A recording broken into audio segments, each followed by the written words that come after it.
अब हम मान लेते हैं कि नवंबर में आपकी सरकार आ रही, आते ही शराबबंदी एक घंटे में हट जाएगी। क्यों? पहली बात तो कि बिहार में शराबबंदी है ही नहीं। शराबबंदी का कानून है, जिस कानून के जरिए शराब की दुकानों को बंद कर दिया गया है और होम डिलीवरी को चालू कर दिया गया है। लोग कहते हैं शराबबंदी हटाइएगा। अरे भैया, मुझे हटाने की जरूरत क्या हो, तो पहले से ही शराब घर घर बिक रही है। दूसरी बात, क्यों कानून को हटाने की जरूरत है? क्योंकि इस कानून की वजह से बिहार का 15 से 20 हजार करोड़ का हर साल का नुकसान हो रहा है। और ये पैसा कहां जा रहा है? ये पैसा जा रहा है शराब माफिया के पास, भ्रष्ट अफसरों के पास, नेताओं के पास। तीसरी बात, इसका बहुत बड़ा नुकसान यहाँ के युवाओं के साथ हो रहा है। पहली बार बिहार के गांव गांव में सूखा नशा की बात आपको सुनने को मिलेगी। जहां आप जाइए, स्मैक और अदर जो इस तरह के ड्रग्स हैं, उसका प्रचलन बड़े पैमाने पर बिहार में बढ़ा है।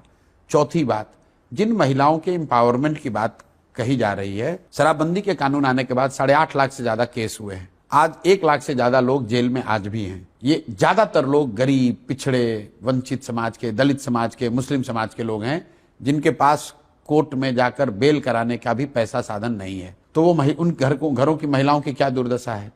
और मैं एक आखिरी बात कहता हूं कि जो लोग भी आपको कहता है कि बिहार में शराबबंदी अच्छा है, इससे महिलाओं को बड़ा फायदा हो रहा है, वायलेंस कम हुआ है, उसको जरा पूछिए, खासकर ये भाजपाइयों को या कांग्रेसियों को, कि अगर शराबबंदी इतना ही अच्छा है तो ये इतना बढ़िया मिठाई तुम लोग बिहार के लोगों को क्यों खिलाना चाहते हो? पूरा देश को क्यों इससे वंचित किए हो? भाजपाइयों में दम है तो पूरे देश में शराबबंदी लागू कर दें। अगर शराबबंदी से इतना फायदा है तो मोदी जी उसको देश में क्यों नहीं लागू कर दे रहे हैं? अगर शराबबंदी से इतना फायदा है तो राहुल गांधी इसको कर्नाटक, तेलंगाना में क्यों नहीं लागू करा देते हैं? तो तेजस्वी भी कह चुके हैं कि हमारी सरकार आएगी तो हम शराबबंदी खत्म कर देंगे। कब बोले?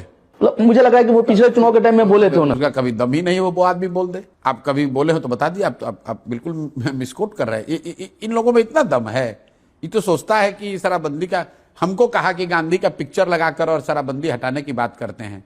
मैंने कहा भाई, इसीलिए तुम्हें 9th फेल बताते हैं, क्योंकि सुनिए मेरी बात, वो आदमी को देखिए वो क्या कह रहा है कि गांधी का फोटो लगाकर शराबबंदी हटाने की बात कर रहे हैं। मेरे भाई, गांधी ने कब कहा है, कहां कहा है कि शराबबंदी लागू करने के लिए कानून बनाओ? तो जब आप 9th फेल हैं, जब आपको सरस्वती और शिक्षा से कोई लेना देना नहीं है, तो आप ऐसी बेवकूफी वाली बात कहेंगे? गांधी ने अपने पूरे जीवन में शराबबंदी को सामाजिक प्रयास के तौर पर बताया। ये नहीं कहा कि कानून बनाकर शराबबंदी लागू किया जाए। ये तो ऐसे हुआ कि गांधी ने समाज को शाकाहारी होने की बात बताई। इसका मतलब है कि कल देश में कानून बना दिया जाएगा कि जो मांसाहार करेगा उसको जेल में डाल देंगे। तो इन लोगों को क्या समझ है गांधी की?